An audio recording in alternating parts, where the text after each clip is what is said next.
Vincent Ashford lived where the world ended. His mansion perched on the cliffs of Monterey Bay, a structure of steel and glass that seemed to defy gravity itself. The waves below crashed with such force that the sound became a constant companion, a reminder that nature cared nothing for wealth or walls. Inside, the silence was different. It pressed against the high ceilings and marble floors like something alive, something hungry.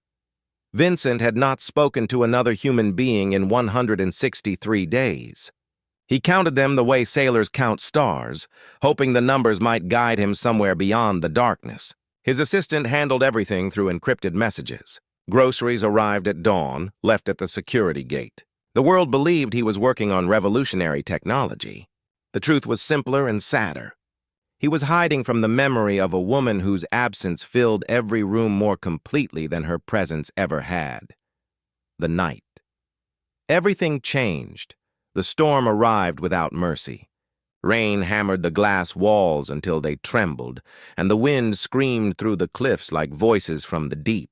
Vincent sat in his study watching the ocean turn black beneath the clouds. Lightning carved the sky into jagged pieces, each flash revealing the violence of the water below.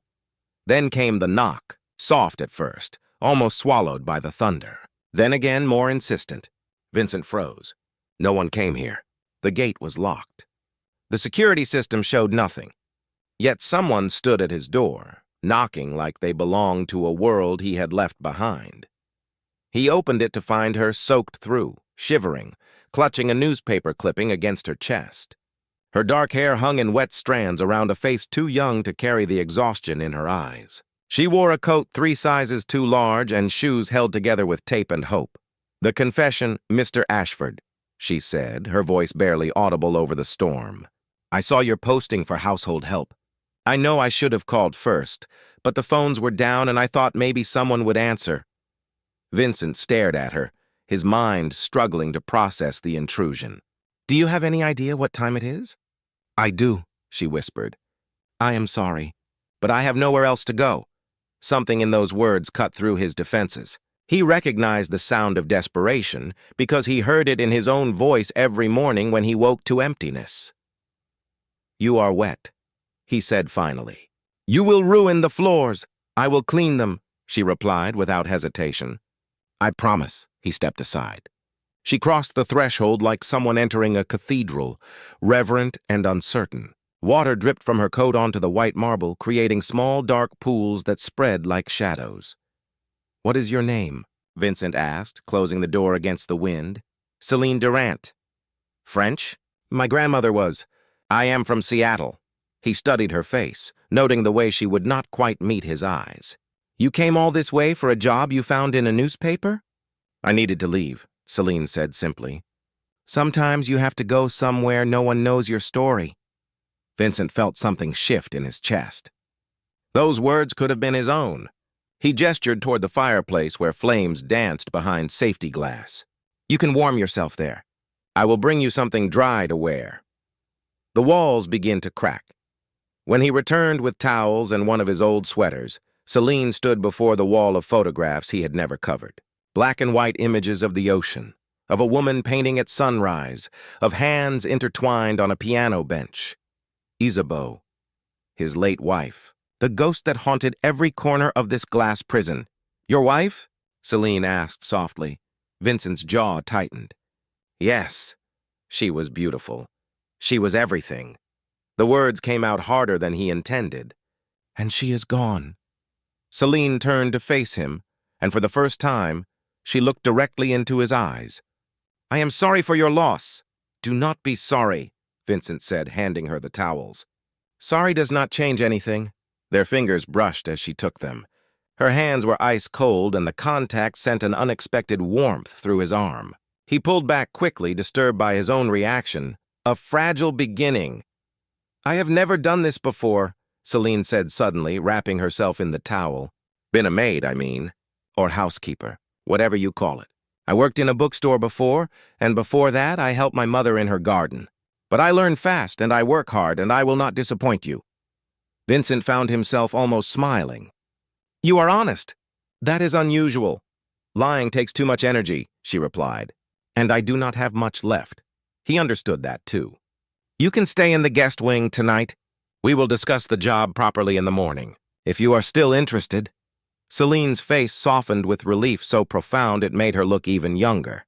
Thank you, Mr. Ashford. You will not regret this. Vincent, he corrected. If you work here, you should use my name. She nodded, clutching the towels against her chest like armor. Vincent. The way she said it, tentative and careful, made something long dormant stir inside him. He watched as she walked toward the guest rooms, her footsteps quiet on the marble. Lightning flashed again, and for a moment, her reflection appeared in every glass wall at once, multiplied into infinite versions of the same fragile girl.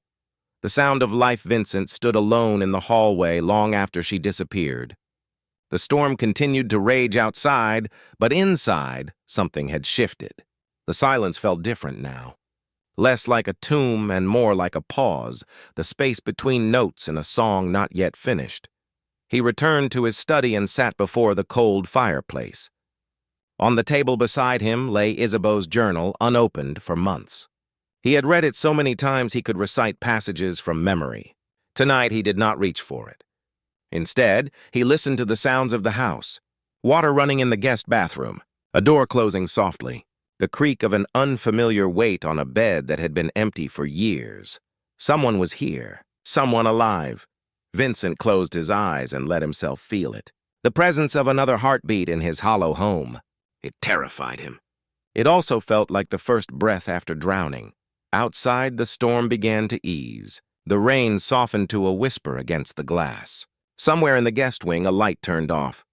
Vincent sat in the darkness and wondered if he had just made the biggest mistake of his life or taken the first step toward redemption. The ocean roared its eternal answer, but for once, he was not listening. He was thinking about a girl with desperate eyes and honest words, about the way she had looked at Isabeau's photographs without pity, only quiet understanding. Tomorrow would bring questions. Tonight brought only the strange comfort of not being completely alone. The glass walls reflected nothing but shadows and the dying light of the fire. Vincent Ashford, the man who had everything and lost what mattered most, sat in his mansion on the edge of the world and waited for morning. For the first time in 163 days, he was not counting. Dawn came slowly to the mansion, painting the Pacific in shades of gold and pearl. Vincent woke to unfamiliar sounds. The soft rhythm of movement downstairs, the whisper of fabric against surfaces, the gentle clink of dishes being arranged. For a moment, he thought he was dreaming of the past, of mornings when Isabeau would wake early to paint the sunrise. But this was different. The movements were quieter, more careful, as though the person making them was afraid to disturb the ghosts. He found Celine in the kitchen, standing on a step stool to reach the high cabinets. She wore the sweater he had given her the night before, sleeves rolled up to her elbows, paired with her own worn jeans. Her hair was pulled back in a simple braid, revealing the curve of her neck and the determined set of her jaw. She had not heard him approach. Vincent watched as she wiped down each shelf with meticulous care, her movements practiced despite her claim of inexperience. There was something peaceful about her presence, something that made the vast kitchen feel less like a showroom and more like a home. "You started early," he said. Celine jumped, nearly dropping the cloth in her hand. She turned, color rising in her cheeks. "I am sorry. I did not mean to wake you. I thought I was being quiet." "You were," Vincent assured her. "I am not used to hearing anything at all." She climbed down from the stool, tucking a loose strand of hair behind her ear. "I made coffee. I hope that is acceptable. I found the machine, but I was not sure how you take it." "Black," he said. "Strong." A small smile touched her lips. "People who live in quiet places usually prefer their coffee that way. At least that is what my mother used to say." Vincent found 2 cups already waiting on the counter, steam rising from both. She had anticipated his arrival. "Your mother sounds wise." She was. Celine said softly. She passed 3 years ago. Cancer. I am sorry. Everyone is sorry, she replied, but there was no bitterness in her voice. But being sorry does not bring anyone back. You learn to carry it differently, like stones in your pockets. Some days they feel heavier than others. Vincent picked up his cup, studying her over the rim. You speak like someone much older. Pain has a way of aging you faster than time, Celine said. She met his gaze directly, and he saw an old sadness there, the kind that comes from loving deeply and losing completely. Discovering hidden rooms. After breakfast, Vincent showed Celine through the mansion properly. Room after room of perfect emptiness. Museum-quality furniture that no one touched, art worth millions hanging on walls no one admired. She moved through, it all with quiet observation, taking mental notes, occasionally running her fingers along surfaces to test for dust. They reached the west wing, and Vincent hesitated at the closed double doors. This section is off-limits, he said firmly. Celine nodded. I understand. Do you? It was hers, Celine said simply. The painter in the photographs. You keep her space untouched. Vincent felt exposed, as though she had reached inside his chest and touched something raw. How did you know? There are paint stains on the door frame, she said, pointing to faint marks he had stopped seeing years ago. And the light from the windows. This room faces east, perfect for morning painting. He said nothing. She did not push. They continued the tour in silence until they reached the music room. A grand piano sat beneath a skylight, covered with a white sheet that had yellowed with time. Dust particles danced in the shafts of sunlight, creating constellations in the still air. The piano's secret meilleur? Celine asked, gesturing toward the instrument. Vincent wanted to say no, but something in her careful reverence made him nod. She lifted the sheet slowly, folding it with the same meticulous care she brought to everything.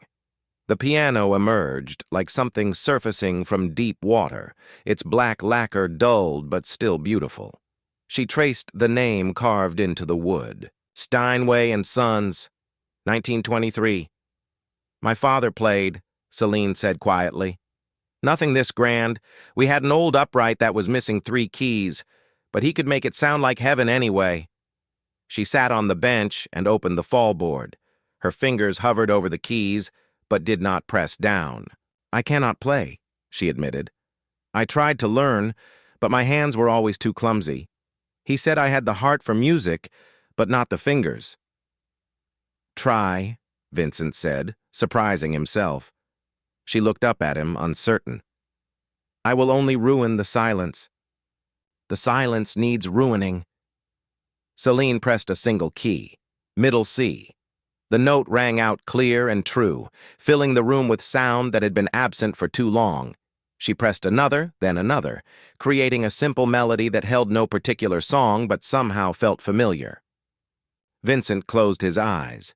It was not Isabeau's playing. Isabeau had been trained at conservatories, her technique flawless. This was halting, uncertain, beautiful in its imperfection. When Celine stopped, the silence that followed felt different. Not empty, but full of possibility. Thank you, he said. For what? For making noise. Celine's hidden talent over the following days, a rhythm emerged. Celine worked through the mansion with quiet efficiency, bringing order to rooms that had forgotten their purpose. Vincent tried to maintain his distance, watching her through the security cameras from his office. But he found himself drawn downstairs more often, inventing excuses to walk through rooms she was cleaning. One afternoon, he discovered her in the library, standing before the floor-to-ceiling windows with a sketchbook in her hands. She drew with quick, confident strokes, capturing the way the light fell across the ocean, the geometry of the waves, the birds wheeling through the salt air. I did not know you were an artist, Vincent said from the doorway. Celine closed the sketchbook quickly, color flooding her cheeks. I am not. It is just something I do to remember things. May I see? She hesitated, then handed him the book. Page after page revealed a careful eye for detail. The corner of the kitchen where morning light pooled. The shadow pattern the railings cast on marble floors. A coffee cup sitting on a windowsill. The broken frame from the hallway, sketched before it was repaired. These are remarkable, Vincent said honestly. They are just drawings. They are observations, he corrected. You see things most people miss, the small moments that make a place feel lived in. Celine took the sketchbook back, clutching it against her chest. After my mother died, I started drawing everything. I was afraid I would forget what our house looked like, what her garden smelled, like the way light came through the kitchen window at breakfast. Drawing helped me hold on to pieces of her. Vincent understood completely. He had photographs, videos, journals. But still, Isabeau slipped further away each day, becoming more idea than memory. The truth. About Isabeau that evening, Vincent found himself doing something he had not done in months. He opened the West Wing doors. The studio lay exactly as Isabeau had left it. Canvases lined the walls, some finished, most abandoned mid-stroke.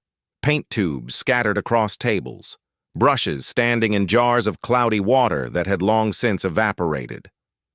He heard soft footsteps behind him. Celine stood at the threshold, not entering, just observing. She was talented, Celine said, looking at the paintings. Landscapes mostly, but with an abstract quality that made them feel like emotions given form. She was brilliant, Vincent said, but she did not believe it. Every piece felt like failure to her. She would start something beautiful and then destroy it, convinced it was not good enough. What was her name? Isabeau. Isabeau Moreau before we married. She kept her name for her art. Celine stepped carefully into the room, moving between easels like she was walking through a sacred space. She painted sadness, she observed. Even the happy colors feel heavy. Vincent felt his throat tighten. She suffered from depression. I did not understand how deep it went. I thought love could fix it. I thought if I just gave her everything she needed, space and time and freedom, she would heal. What happened? She jumped, Vincent said flatly. From these cliffs, 2 years ago last month, they found her 3 days later when the tide brought her back. The silence that followed was profound. Celine did not offer empty condolences.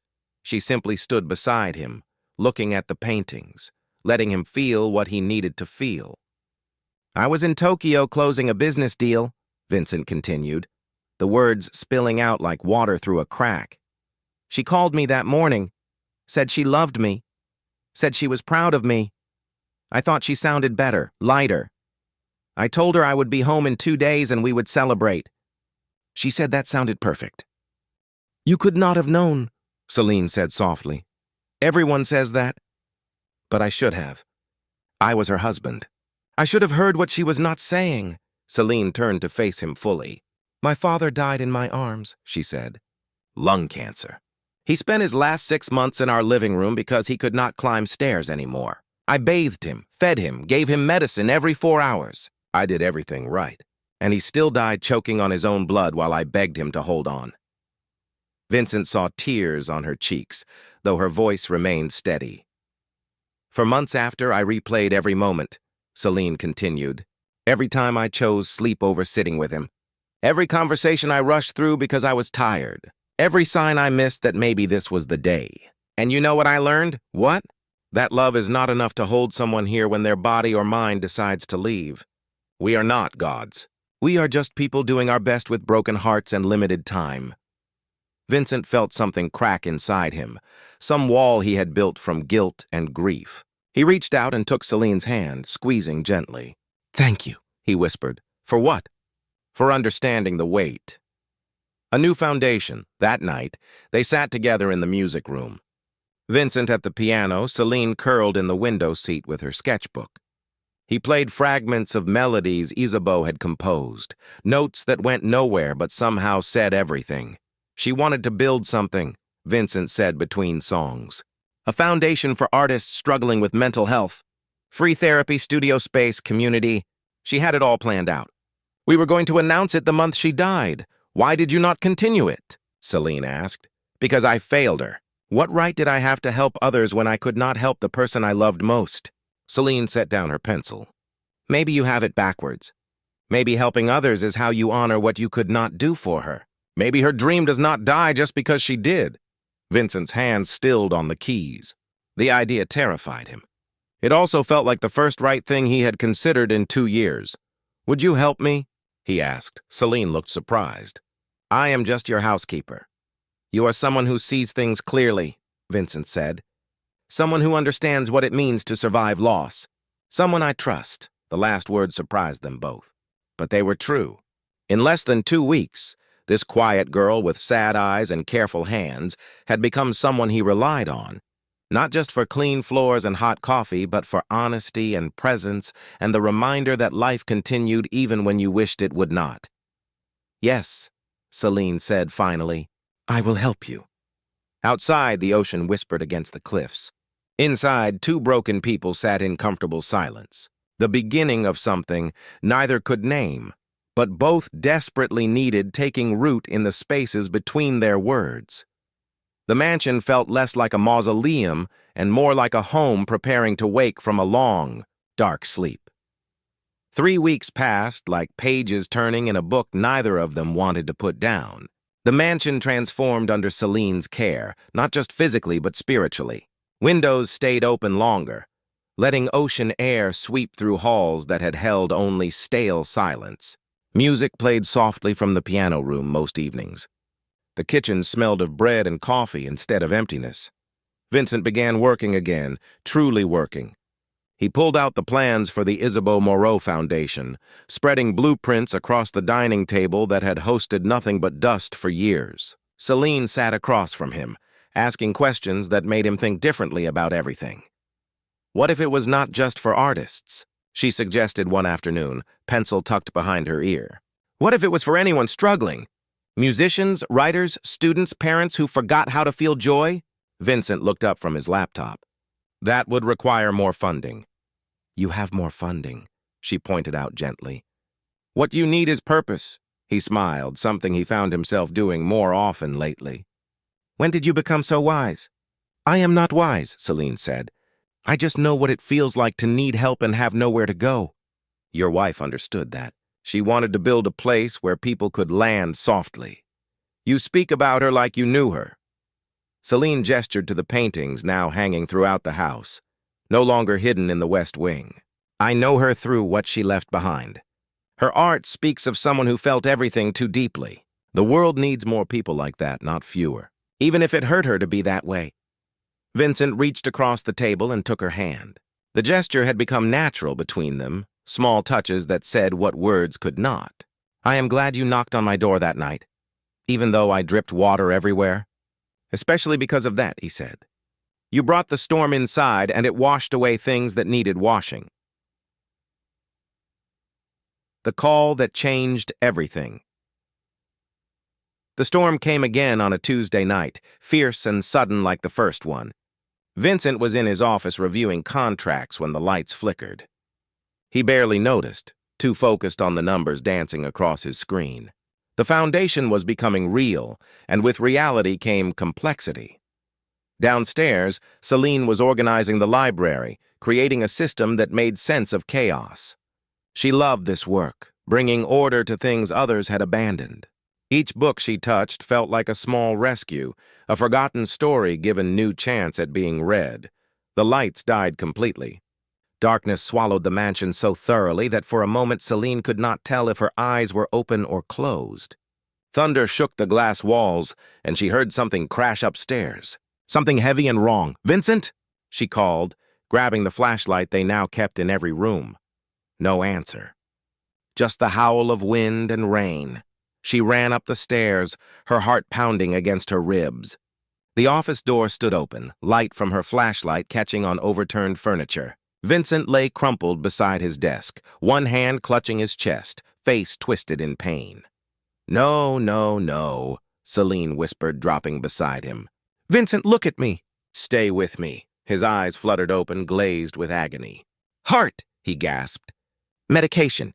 "Bathroom cabinet." She sprinted to the bathroom, yanking open cabinets with shaking hands. Bottles scattered across the counter. She found the nitroglycerin, reading labels by flashlight, praying she had the right one. Life.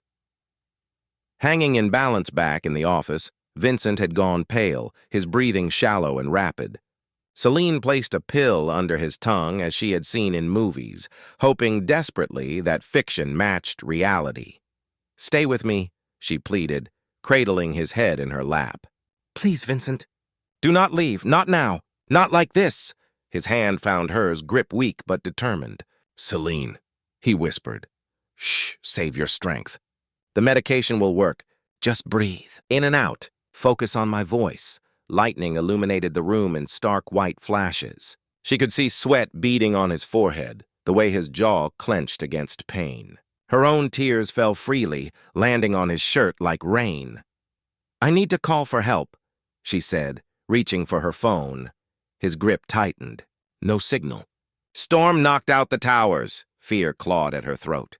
They were alone on this cliff, miles from the nearest hospital, with no way to call for help. She had watched her father die despite everything she tried. She could not watch Vincent slip away too. "Then I will keep you here myself," she said fiercely. "You do not get to leave me. Do you understand? I just found something worth staying for, and you are not allowed to take that away." Vincent's eyes focused on her face, and even through the pain, she saw surprise there. "Worth staying for?" "Yes," she said, the truth spilling out raw and unfiltered. "You, this place. The foundation we are building. The way you play piano when you think I'm not listening. The way you leave my coffee exactly how I like it even though I never told you. The way you look at me like I am not broken, just healing." "Celine," he breathed. "I love you," she said, the words emerging like something that had been waiting months to be born. "I did not mean to. I did not plan it. But somewhere between cleaning your floors and learning your silence, I fell completely in love with you. So you have to stay, because I cannot lose someone else I love. I will not survive it." The confession that healed the medication began working. Color returned slowly to Vincent's face. His breathing steadied, though he remained weak. The storm raged outside, but inside the office, a different kind of tempest had broken. "Say something," Celine whispered, suddenly afraid she had confessed too much. "Too soon." Vincent lifted his free hand to her face, wiping away tears with his thumb. "I love you too," he said, voice rough but certain. "I've been trying not to. Trying to convince myself you were just the housekeeper, just someone passing through. But you are not. You are the reason I started breathing again." She let out a sob that was half laugh, half relief. "You cannot scare me like that. My heart cannot take it." "I'm sorry," he said. "I have been ignoring symptoms for weeks. Stress, probably. I did not want to worry you." "Well, I am worried now," she said sternly. "Tomorrow, when the storm passes, we are going to the hospital. And you are going to let doctors examine you properly." No arguments, he agreed. They sat together on the floor, her holding him holding her hand like a lifeline. The generator kicked on eventually, restoring dim lighting. Neither of them moved. "When Isabeau died," Vincent said quietly, "I thought I died too. Just kept walking and breathing out of habit. I built walls so high that nothing could touch me. And then you knocked on my door, soaking wet and honest, and the walls started crumbling. I was terrified that night," Celine admitted. "I had spent my last money on bus fare getting here. If you had turned me away, I had nowhere to go. No plan. Just hope that someone might need me as much as I needed somewhere to be." "I needed you," Vincent said. "I just did not know it yet." The promise of tomorrow morning came gentle and apologetic, the storm having exhausted itself. Sunlight poured through the windows, turning the wet glass into prisms that painted rainbows across the walls. Vincent insisted he felt better, but Celine insisted harder that they go to the hospital. The drive down the coastal highway felt surreal. Vincent in the passenger seat, Celine driving his expensive car with white-knuckled determination. The ocean stretched beside them, calm now, as though last night's violence had never happened. At the hospital, doctors confirmed what Vincent had been avoiding. Stress-induced heart problems, manageable with medication and lifestyle changes. They kept him for observation, running tests, asking questions about his health history that he answered with Celine sitting beside his bed. "You are lucky," the cardiologist said. "Whatever medication you took last night likely prevented a full cardiac arrest. And having someone there who knew what to do, that saved your life." After the doctor left, Vincent turned to Celine. "You saved my life." "You saved mine first," she replied. "You just did it more slowly. Building something beautiful." They returned to the mansion that evening to find the world washed clean. Everything sparkled. The air tasted new. They stood on the terrace, looking out at the Pacific, Vincent's arm around Celine's shoulders. "I want to change things," he said. "Not just the foundation, though that matters, but here, with you. I do not want to hide anymore." "What do you want?" Celine asked. "I want to live," Vincent said simply. "Really live. I want to finish Isabeau's dream and make it bigger than either of us imagined. I want to fill this house with people and noise and purpose, and I want you beside me while I do it." Celine turned in his arms, looking up at him. "I am just a girl who showed up in the rain." "You are the woman who taught me that broken things can still be beautiful," Vincent corrected. "That love does not mean forgetting the past, but learning to build a future alongside it. That sometimes the bravest thing you can do is knock on a stranger's door and ask for help." He kissed her then, soft and tentative, like someone learning a language they had forgotten. She kissed him back, her hands framing his face, and it felt like coming home to a place she had never been but always belonged. 6 months later. The Isabeau Moreau Foundation opened on a bright October morning.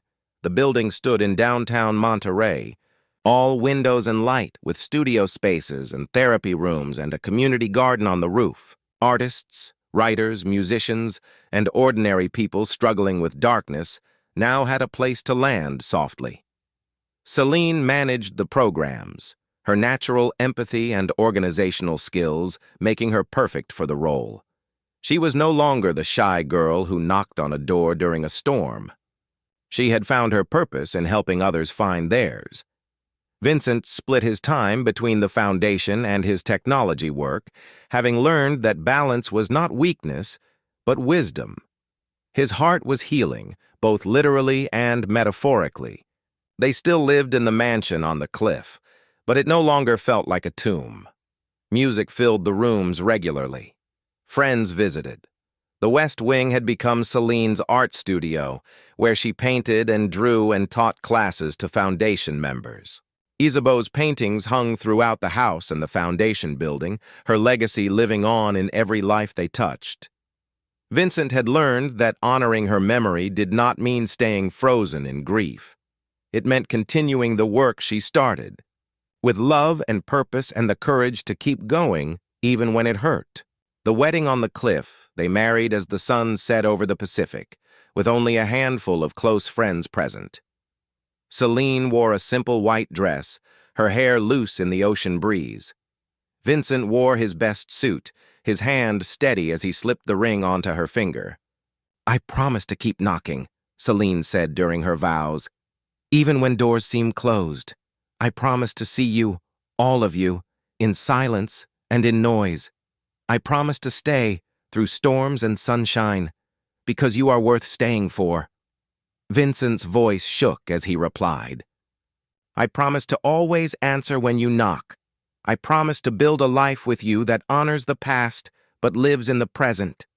I promise to love you with all the broken pieces of me because you taught me that broken things can still hold light." As they kissed, The ocean roared its approval, waves crashing against the cliffs that had witnessed so much sorrow and now celebrated joy. The glass mansion reflected the sunset, turning golden like a promise kept. The beginning. That night, they stood on their terrace, wrapped in each other's arms, watching stars emerge against the darkening sky. The foundation would open its doors to the first group of residents tomorrow. The future stretched before them, uncertain, but hopeful. "Do you ever wonder what would have happened if I had not knocked that night?" Celine asked. Vincent pulled her closer. "I try not to. That version of me was dying slowly. You gave me a reason to live." "You gave me a home," she replied. "Not just this house, but a place to belong." They stood in comfortable silence, two people who had found each other in darkness and chosen to walk toward light together. The ocean sang its eternal song, the glass walls held them safe, and somewhere in the distance the city lights of Monterey twinkled like earthbound stars. Inside the house, in the music room, a piano waited to be played. In the studio, blank canvases anticipated color. In the kitchen, morning coffee would brew as it had every day since a storm brought a shy girl to a lonely man's door. Life continued, beautiful and imperfect, full of small moments that mattered more than grand gestures. And in the spaces between, heartbeats. In the pause between waves, two souls who had been broken found wholeness not in being fixed, but in being loved exactly as they were. The mansion on the cliff was no longer an ending. It had become a beginning, and that, they both knew, was the best kind of story there was.